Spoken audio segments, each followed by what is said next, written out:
Hello, everyone. So we're going to get started. My name is Natalie. And my name's Sam. And we are two of the Lone Soldier Advisors at the Benefesh FIDF Lone Soldiers Program. Just like all of your children, me and Natalie also served in the Army as lone soldiers. I was in a combat support unit called Matpash, or in English, it's normally referred to as Kogat. And I served in the combat unit for the Iron Dome. At the start of the war, I was called up for reserves duty, returned home last week, and I'm honored to be back and part of this Zoom with all of you.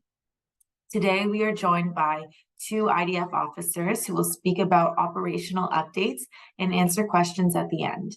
I'm proud to introduce Lieutenant in Reserves Maya from Dover Tzal and Lieutenant Hila from Merkaz Bodedim.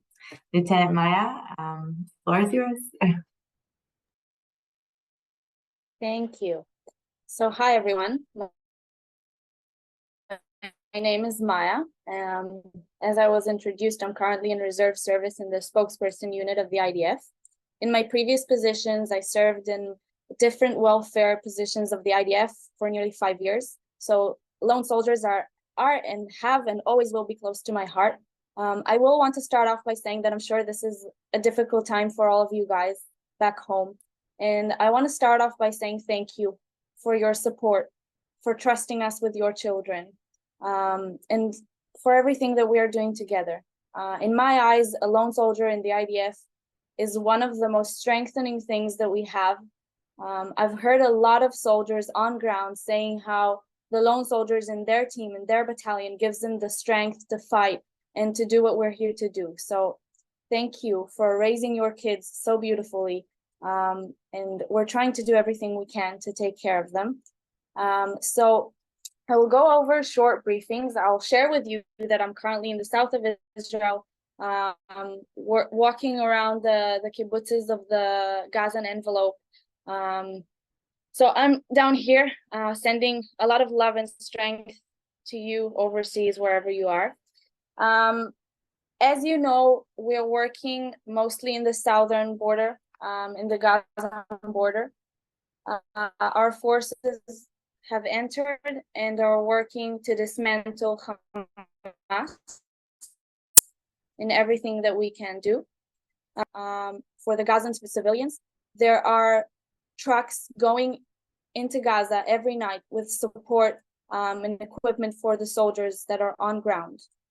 On the northern front, we are working and doing everything that we can to ensure the safety of the civilians. Regarding data, so we have informed 368 families of kidnappees, hostages in Gaza. And I think that's it. I will be happy to answer more questions if you have them. I think that is the platform. So thank you. Thank you, Lieutenant Maya. I'm going to pass it over to Lieutenant Hila to introduce herself and maybe what her job is. And then if anyone has any specific questions, specifically about operational updates for either Lieutenant Maya or Lieutenant Hila, I would invite you to, at the bottom of your screen, there's an option for Q&A to post your questions there, and then I will read them out loud and ask the relevant lieutenant. So, Lieutenant Hila.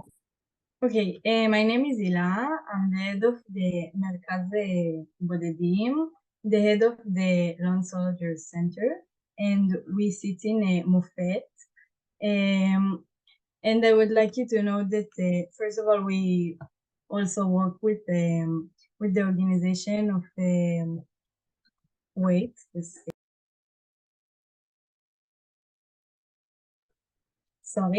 we also work with the organization of Nefesh Benefesh, an amazing organization, and all its isuk. Everything that it does. Yeah, everything that we do. Yes, it's about the lone soldiers, and I think they're doing an amazing job. And we are here for your kids, and we really appreciate you for sending your kids to join to the army, and we're doing everything we can to help them with everything they need. And me and my commanders, we are working around the clock to help the lone soldiers. And that's it, I think. Thank you. Okay, we have our first question, which I'm sure will pop up as a lot of people are coming as part of Operation Hug through Nefesh B'Nefesh, a free flight offered to one parent coming abroad to Israel. We have somebody whose son is currently serving in the South and is planning on coming in the next month or so. And would you touch on how it works as far as if a parent comes to Israel? Are they allowed to see their child? Does their child automatically get off? How does it work coordinating that? Could you speak to that? So, Hila, correct me if I'm wrong, but at the moment, we can't guarantee their release from the IDF for the vacations as normal since we are currently in war. But every case will be examined if needed by the certain commanders, but that is the situation on ground at the moment, right? Yes. And then as a follow-up to that, as far as though it's not guaranteed, do we have any idea of if a parent is in Israel, how far in advance they'll know if they're able to see their child? Or is it kind of case by case, minute by minute type situation? So unfortunately, since we're at war, we can't plan in advance because of the situation at the moment. Again, we can do everything that we can try to do, but we can't guarantee because the forces are on ground and it's not something that we can foresee in advance. But each case, each soldier can talk to the commanders, to Milfad Bodedim, and if there's anything in specific that needs to be attended to, then it will be attended to. But unfortunately, due to the circumstances, we can't guarantee. Thank you. Switching gears a little bit, our next question is about, obviously, we've all had a very tough and long and grueling 6 weeks. Many times in media, we see government people getting up saying, this is going to be long. Do we have any idea of when will we know when this is over? Like, how will we know, I guess, when this is over? So I'm sure the uncertainty is not easy at the moment, and I think it's not easy for all of us. We are at day 40 of the war since it started. We are planning from what we can see, and the commanders, it's gonna take a while. Some estimated it's gonna take. We'll know. You will know when it's over, and we're doing everything that we can. Maya, I'm so sorry. The internet was a little glitchy, so I don't know if it was just me. So just in case I was not the only one, would you mind repeating that answer, just so everyone hears it? Of course, sorry. Can you hear me now? You're good. So as I mentioned, we're at day 40 of the war since it started, since the 7th of October. The estimate is that it's gonna take between a few months to even a year, with the main goal of dismantling Hamas, which is what we're currently doing and acting for. We don't have an exact estimate since we're at war, but that is the estimate that we're seeing at the moment. And I mentioned that we will know when it's over. There will be certainty with, again, the main goal, dismantling Hamas. I'm gonna combine a few questions that I'm seeing that cover a common theme. Time off, time with phones. How obviously for security and safety reasons, our soldiers are not always with their phones. We have a lot of parents asking how often do they get their phones, and then also days off. Sometimes they get a few hours, sometimes they get a day off. Do those days off, do they apply to everybody? So somebody who's in Miluim versus somebody who's in active service, how does that all work?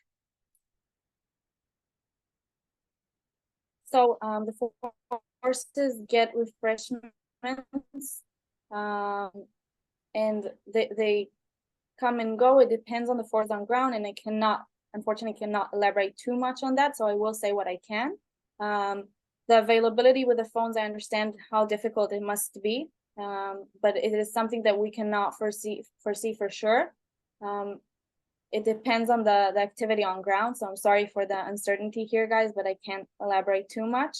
When they get their phones and they contact you, it's more of a matter of the units and the activities that they're doing on ground, but it's not something that is for a certain method, or it just depends on the activity that they're doing on ground. And again, unfortunately, cannot elaborate too much on that. Another question connected to parents who are coming to Israel physically. If their children are not able to get time off while the parent is here in Israel, are they allowed to, if it's in a safe location, are they allowed to go to the base to see their child? If they are, either to bring them food or just physically to see them and kind of have a deep breath for themselves, how would they go about arranging that, if that's even a possibility?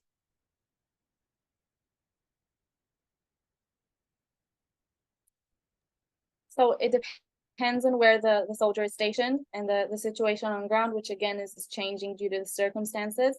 Some places it is available to arrive close to the base, not exactly on base. And then it's also possible to bring food with kosher and everything that we do when we're not at war. Again, that is changing. It depends where the soldier is stationed. It's not something that we can know too far in advance, but it is something that we can check with each soldier with their unit and where they're stationed. Is there a person that, because obviously their soldier might not have a phone, is there a specific number or person that they could potentially contact to try and see if that's a possibility?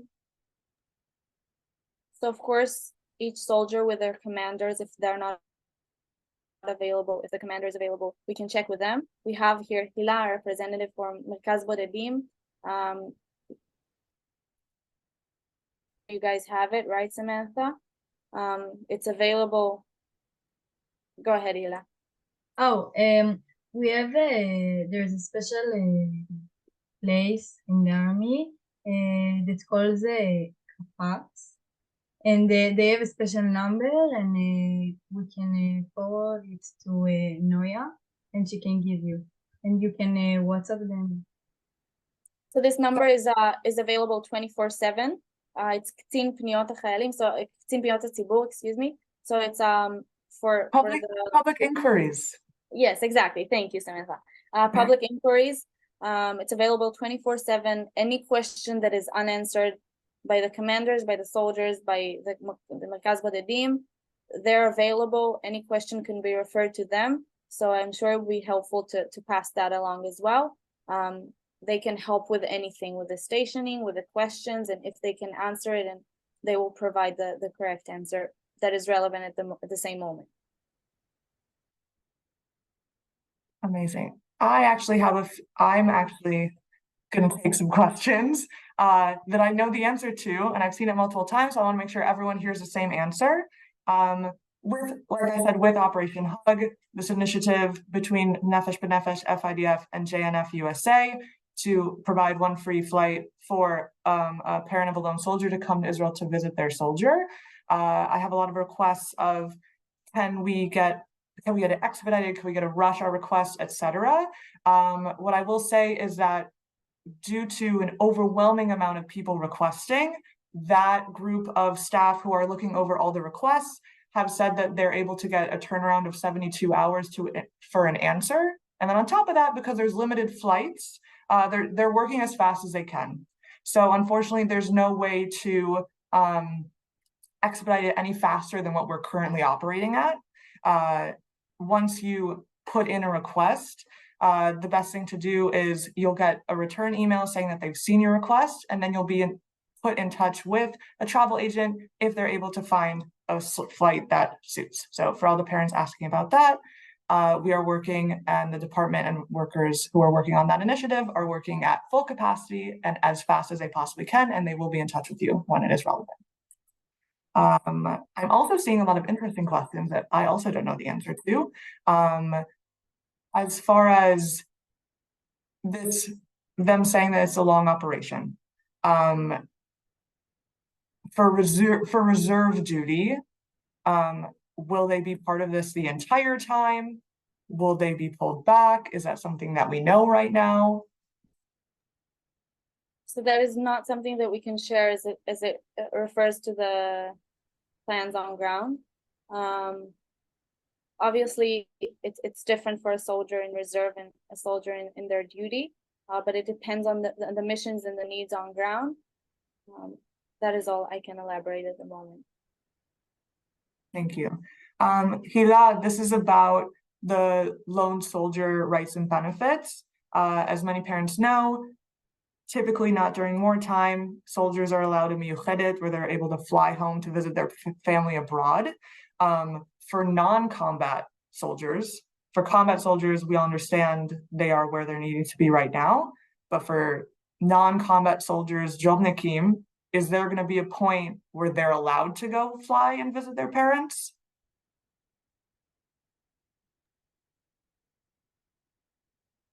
Can you repeat? What do you mean by no? Yeah. או אפשר גם בעברית. כן? השאלה, בזמן שלא מלחמה, כאילו כולם מקבלים מיוחדת, אז השאלה עכשיו, בזמן המלחמה, מה עם האנשים שהם לא לוחמים, נגיד ג'ובניקים? יהיה זמן שהם יכולים לטוס לבקר את ההורים בחו"ל, או בגלל שזה מלחמה, זה כולל כולם שאי אפשר. Well, because we're in a war, so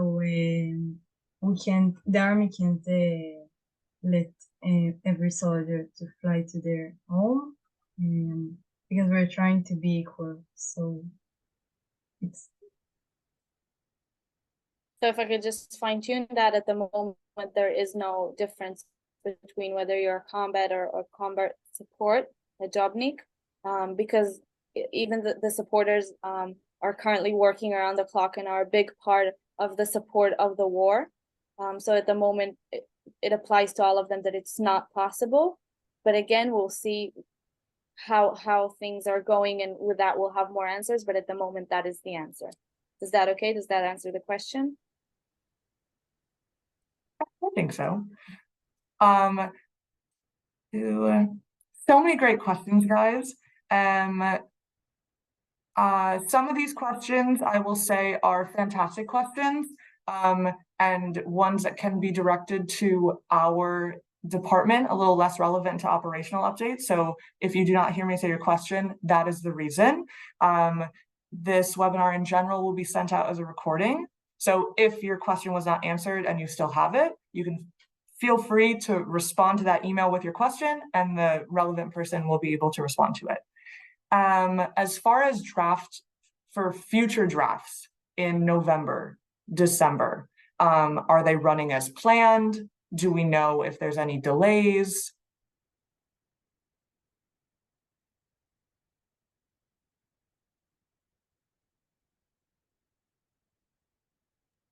Sorry, could you repeat the reception? Yes, I can repeat the question. The question was a couple of combination of, we have parents of soon-to-be lone soldiers who originally were planning to draft in November, December, January, wanting to know if that is still going as planned, or if because of the war, if there's any delay in draft day. So in general, the recruits are continuing. There was a short delay, but at the moment we're still recruiting soldiers. It might change. We're living in quite an uncertain reality at the moment, and so I can't say for sure. It depends on the roles, but in general, the soldiers are being recruited as planned. Great. On the flip side of that, we have parents of soldiers who are very close to their scheduled release date. How is that working with soldiers who are scheduled to be released in December, January, whether they're non-combat soldiers or also combat soldiers? How's the Army dealing with upcoming scheduled release dates? So Hila, correct me if I'm wrong, but for the most part, it depends on the roles and what is going on ground. Some of them, the service will be extended a little bit. Most of them, the plan is to release them at the release date, right? מבחינת תאריכי שחרור, אמורים להשתחרר כרגיל. כן, לא משתנה כרגע. אם התפקיד שלהם, כאילו. So in general, from what we know at the moment, that they're supposed to be released on their release date. If they have a certain role or something that needs to be done, it might be extended a little bit, but in general, also as usual. And then for those serving in a combat position specifically, if they're getting released as normal, can parents expect that they'll report directly after as reservists, or will there be time where, because they're not in the Army anymore, they are able to visit family abroad or anything like that? So again, it depends on the role of the soldier and the needs on ground. So it's quite individual, so I can't answer it broadly. Some cases it will be possible they won't be called for reserve. In others, they will be called for reserve. They might have a little time off, and it's something that they can discuss with the Army, and if possible, we'll do everything in our power to make sure that they do have at least a little bit of time at home. I am going to address a couple messages that I'm seeing just for time's sake, and because me and Natalie are only two people and there's so many of you asking these questions. Kapats, the IDF Public Inquiries Unit, and the number that both Maya and Hida mentioned, we're going to send that in writing in the follow-up email. In this moment in time, I just don't have enough hands to answer each of you individually and want to make sure you have all the information together. So in the follow-up, we will send it with all the other information. Updates. Some parents are relying solely on their soldier for updates, which will be multiple weeks at a time. Some people are in WhatsApp groups with their son or daughter's mashakitash, their social worker, and they're getting updates that way. It seems like everybody's getting different updates at different amount of times. Can you talk to why is it different for people? Is there besides kapats, is there a way for them to get more updates? So we have the daily briefing of the IDF spokesperson, which is released in Hebrew and in English. You can find it on site as well. It is the most relevant, and it comes out twice a day with all the information of what's going on ground. And we will try and see if there's any more information that we can send to you as often as we can. But again, this is something that is twice a day, most relevant.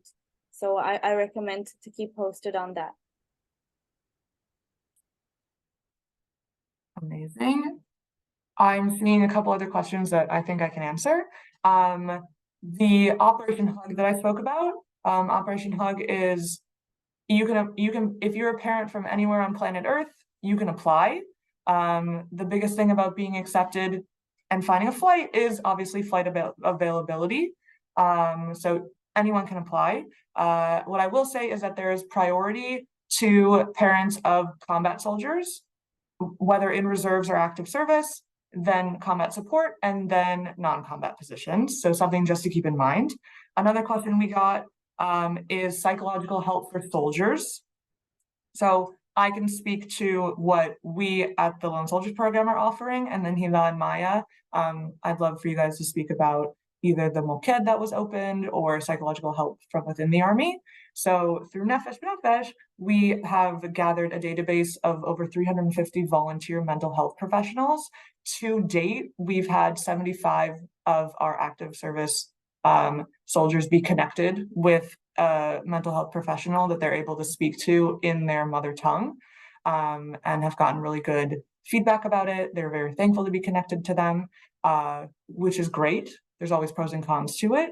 Obviously, people with mental health professionals within the Army have an even additional role because they work within the system. So Hila or Maya, whoever wants to take it, if you could talk about the type of psychological help for both active service and reservists that's available through the Army. הילה, את יכולה להרחיב בפסיכולוגי? אני לא ממש מכירה על מקומות כאלה. כן. So I don't want to say something that I'm not certain about. This is not under my current responsibility. We can double check it and get back to you with an answer. But from what I do know, there is also in normal times, not during war, there is a kaban, קצין בריאות הנפש, an officer that is a psychological worker. So what's the correct terminology? Help me out, Samantha. Or a kaban is like, I've been saying it's an army mental health professional. It could be anything Exactly. from a social worker to a psychologist to Exactly. a psychiatrist to a therapist. Exactly. So that is in every unit. And I know that it's more available, and we've broadened the services of social workers that are even from outside, especially with the forces that are on ground. So they do get the support. They do process what they're going through, which is not easy. But again, we will check further and get back to you on that. Maya, this is a question for you. You mentioned the IDF briefings. We have a lot of parents very eager to get on board hearing those. Where can they find them? So we have it online at the IDF website, Facebook, Instagram, all the accounts that are online, whichever one is convenient, and it is released. There are also WhatsApp groups. I will need to check if there is one that you can join, and I will send you a link. But it's something that's available for everyone to see. It's broadcasted here in Israel daily on TV, but it's also updated online. So that is something that you have access to, and I think will help you guys keep posted in what's going on. We will send it to you. We'll send it your way so you can send it to everybody. I'm seeing, thank you. I'm seeing a couple of this question, not question, but I think it's important. If, God forbid, a soldier is injured, or they are part of some situation where their parent needs to be updated, who updates them, and how do they know who to contact? We have the information of an emergency contact for each soldier. So in this case, I assume it's the parents, but the emergency contact, if anything, God forbid, happens, they are contacted with an officer that is assigned to do so. So we've got that under control, and you know.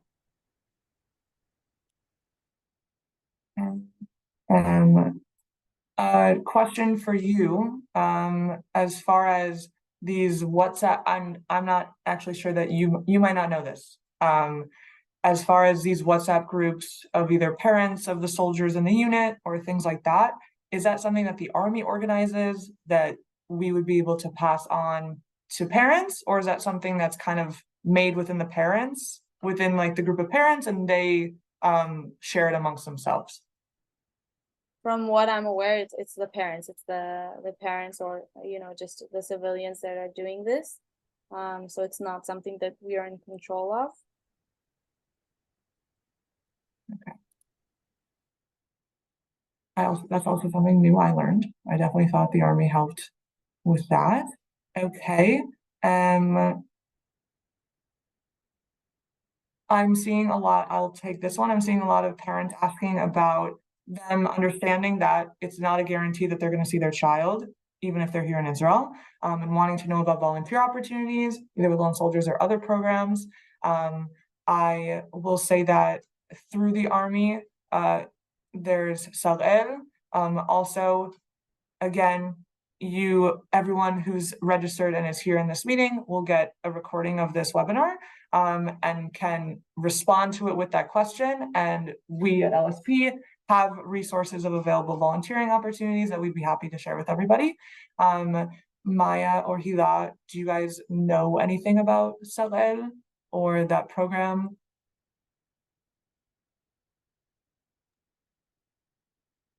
I figured I'd ask. I don't know. I'm I not sure. will add, Sarel can be also found from their Instagram, and you can also type it into Google, and you should be able to get some kind of access to their contact information so that you guys can reach out and see what is available for you guys to help with. This is something that is not coordinated through the army, but there are, from what I know, just as an Israeli living here, as you mentioned, there's a lot of ways to help out, but I can't say a certain group, but there are a lot of groups that can be connected to. Parents can reach out to us, and we would be more than happy to look and provide you guys with these kinds of organizations that you can help out with.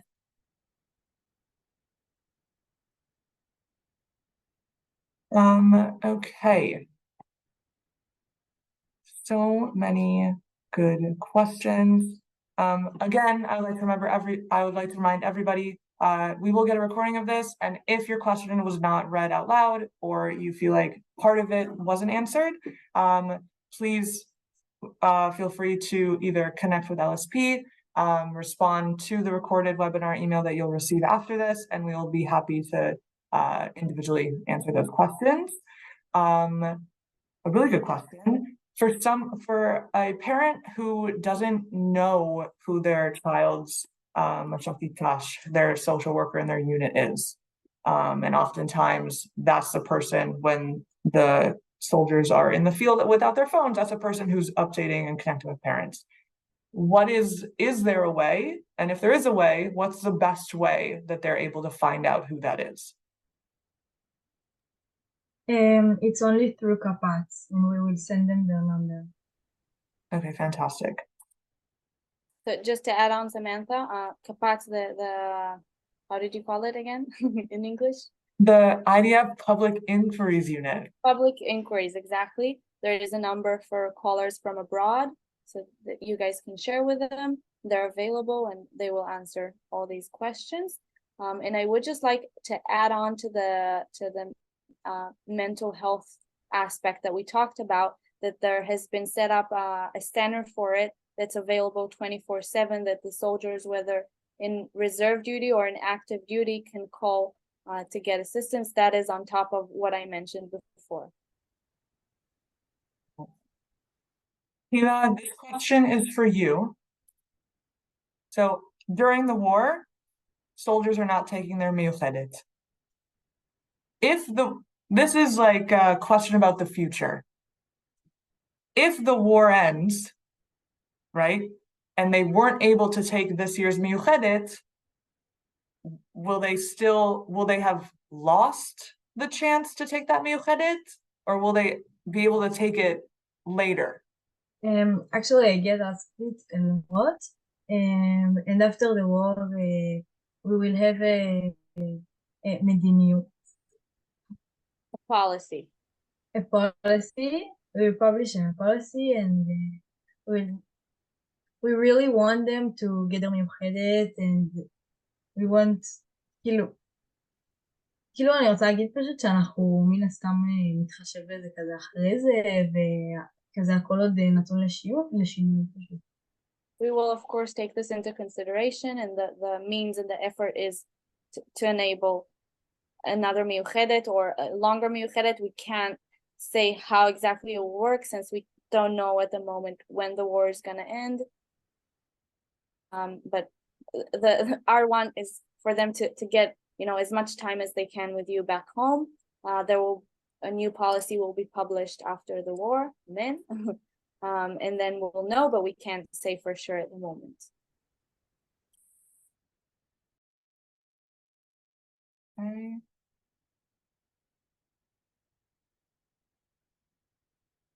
About parent visits.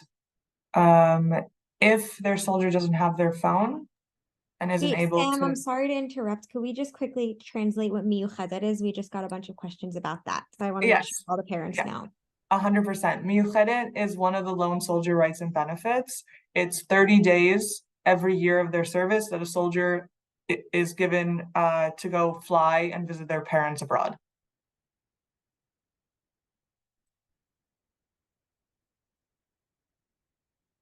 If they don't have their phones, but a parent is coming to Israel, who should what's the best way to tell them so that they can try and get a time off or figure out a way to connect with their parents if they're able to? What would you guys suggest? I didn't quite get the question. So so he asked us Kapats, the Public Inquiries Unit. The question was, normally when a parent comes to Israel, they contact their child directly to say, hey, we're coming on these dates, speak to your commander so I can get time off. Now, obviously, we're in a very different situation where the child doesn't have their phone. So if a parent is coming, who should they speak to see if they're able to coordinate, even if it's an hour, even if it's 30 minutes, ideally a day together, that they're able to try and see their child? So of course, the first option would be the commanders of the soldier, if they're available, if they're in touch with them, they'll probably know best what's going on ground. But if not, then the public inquiries can help connect or answer if possible. אני יכולה להגיד בעברית בשם שתתרגם אותי. Mm-hmm. פשוט בקשר לשאלה האחרונה, פשוט אני חושבת שהדרך הכי טובה זה עוד פעם, כאילו דרך פניות הציבור, פשוט לנסות לברר דרכו, אם יהיה אפשר לתת לחייל לראות את ההורה. בסופו של דבר גם חשוב שהם מבינו שברור שאנחנו רוצים שהילדים שלהם יראו אותם, וחשוב גם לנו, ואני בטוחה שהמפקדים כל עוד מתאפשר, כאילו יתחשבו כמה שאפשר. זהו. So I'll just translate Hila. Of course, that our main goal and issue and want is for you to be able to see your children. If that didn't come across, then let me just double say it. And we understand that the difficult situation. We will do everything in our power to enable it, even if it's for a short period of time. And again, if the soldier is not available, the commanders aren't, then there's still the public inquiries, but Mashakitash, the commanders, the soldier themselves should be able to do everything in their power to enable this meeting. Another question that is popping up is about something that I know my parents have asked me. I'm originally from the States. That a lot of people are seeing abroad is about lack of gear, need for tactical gear. I know there's been some fundraising going on abroad. Can you speak to, is that a reality? Are they missing things? And what the Army is doing to address that?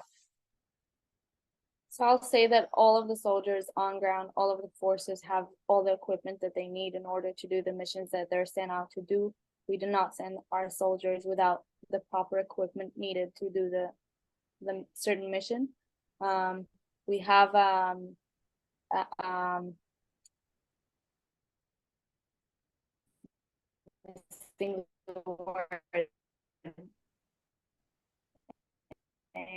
את"ל, תחת את"ל, אגף הטכנולוגיה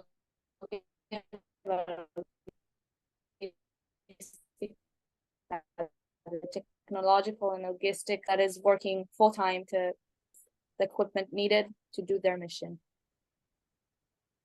Is it true that they also have a WhatsApp number or like a number that anybody can contact in case they hear something different? Yes, okay. Exactly. Thank you, Samantha. They have a WhatsApp number that's also available 24/7. You can contact them if you've heard that they will double check it. They will make sure they're available and working to make sure everyone has what they need. But again, every soldier on ground has the equipment needed. This is a number that, again, in our follow-up email, along with the IDF Public Inquiries number that you can contact from abroad, we can also include that number so that you can either share it with your soldier, or if they've been in touch with you about missing something, you can also fill out the form. I would suggest having the soldier themselves fill it out, just because they're on the ground, and sometimes we only hear from them once every 2 weeks, and within those 2 weeks, the problem has already been solved.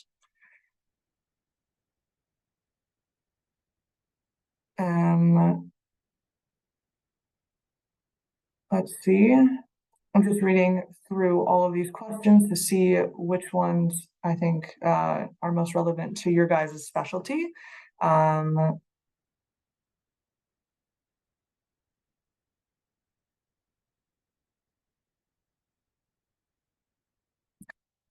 For those who are in the setach, who are in the field, do they have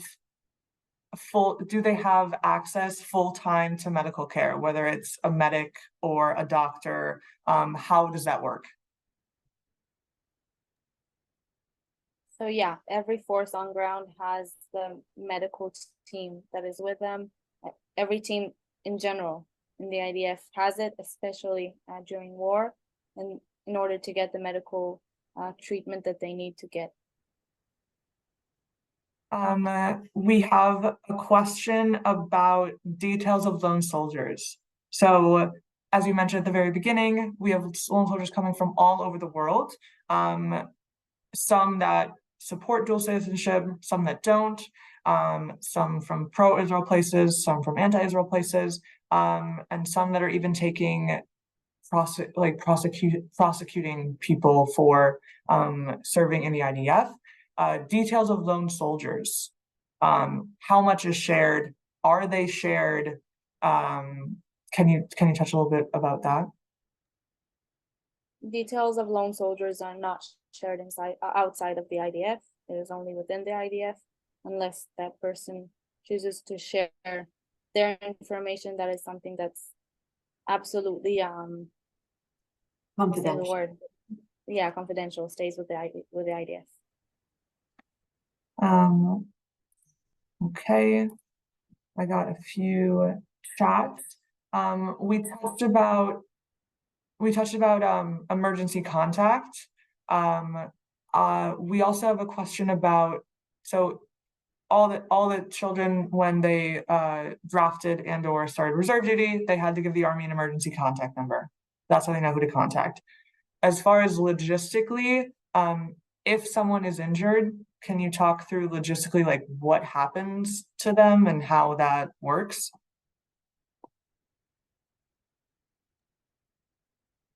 So as I mentioned, in Hila, if you have anything to add on, please do. We have the emergency contact. We have a certain line of what we do. I can't elaborate too much, as part of it is usually operational, but we do the all that we can in the means. If they, for instance, if they need to get the medical care, they will. At the moment that we know something, we will contact the emergency contact and let them know this is something that happens quite quickly, and that is something that is set out throughout the IDF. אולי גם תוסיפי שזה הקצינת נפגעים יוצרת איתם קשר. Thank you, that's important.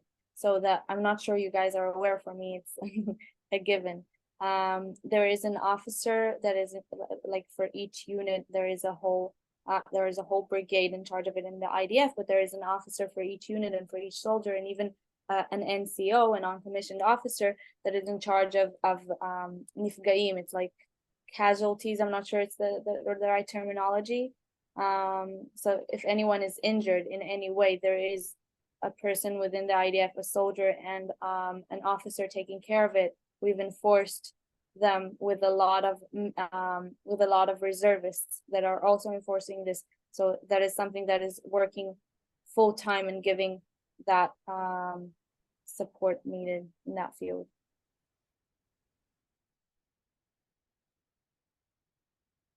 We're going to answer a couple of them.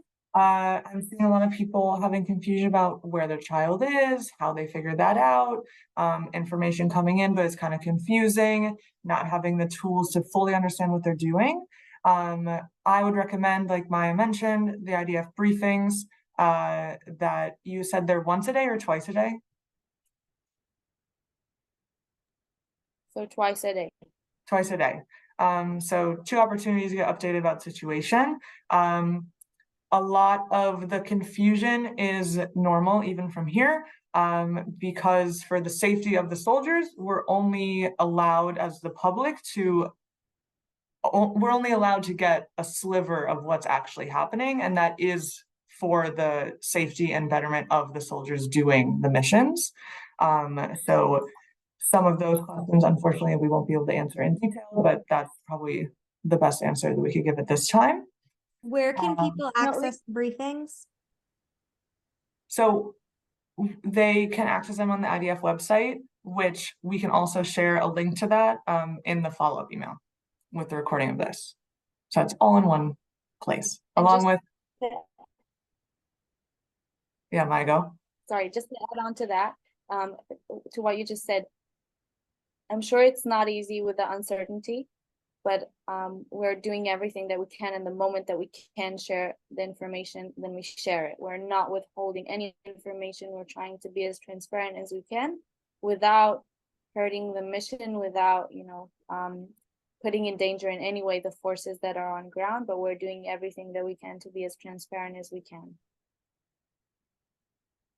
I am seeing a lot of questions about how can I get my child's, their commander's phone number? How can I get their Mashaki Tash's phone number? Hila and Maya, me and Natalie have mentioned CAPOTS, the public inquiries unit, either by phone, by WhatsApp, or by email. That is the best, that's one of the best offices to ask. And then in addition, you can also ask Nefesh B'Nefesh / the Lone Soldiers Program, our specific department within Nefesh B'Nefesh, and we can also help connect to see if we're able to get that contact information.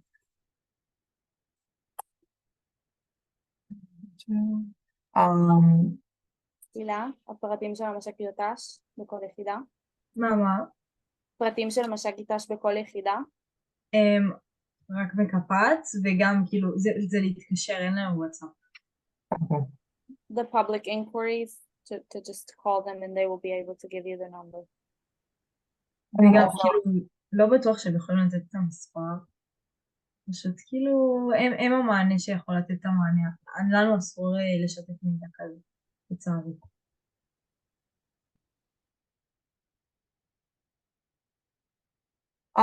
There's also a chance, again, for safety reasons and the threat of sharing that kind of information cyberly. I actually don't know if that's a real word, but we'll roll with that. They will only be in the same way that a lot of these questions are very good, very detail oriented. Right now, the Army is only able to share so much information. I'm assuming many of your kids that me and Natalie have worked with, and then also just in general, I would definitely suggest reaching out to them. Expect that maybe they can't answer at this time, and in the meantime, text your soldier and say, I would love to have their contact. And then when they are able to answer their phone again, they will send you the contact, and then you'll be able to touch base with either the Mashaki Tash, the social worker, or the commander. We are going to, and again, anyone whose question was not answered, we are sending this out as a recording. You'll be able to respond to that email with any questions that were answered or follow-up questions, and our Lone Soldiers Program team of advisors will be happy to help you and answer. We're going to end with one last question for letters that a lot of people from abroad or parents are writing soldiers. Do you know how they get to soldiers? That they're writing to a specific soldier or in general to soldiers? In general to soldiers. So I can tell you firsthand, and I'm here in the South traveling a lot and seeing a lot of the soldiers, that it gets to them and it's beautiful and we appreciate it so much and it gives us so much strength. You see it in every like small refreshment place that the soldiers have to stop and eat before doing the activities that they're doing, and whether it's the different units of the IDF, it gets to us. I'm not sure as to the exact process, but the mailing system knows to direct it to us, and it's generated throughout the IDF and it gets to us. So thank you. Thank you. That is going to be our last question for tonight. I want to thank all of the parents from all over for joining us, Lieutenant Maya, Lieutenant Hila, for beautifully answering all of these questions, even ones that aren't related to your job. As we said, we have a lot of extra resources, numbers, emails, etc., that will be included in the follow-up email along with the recording of this. And for all of you abroad, just to echo what Maya said, there's a lot of uncertainty, a lot of emotions running through us all.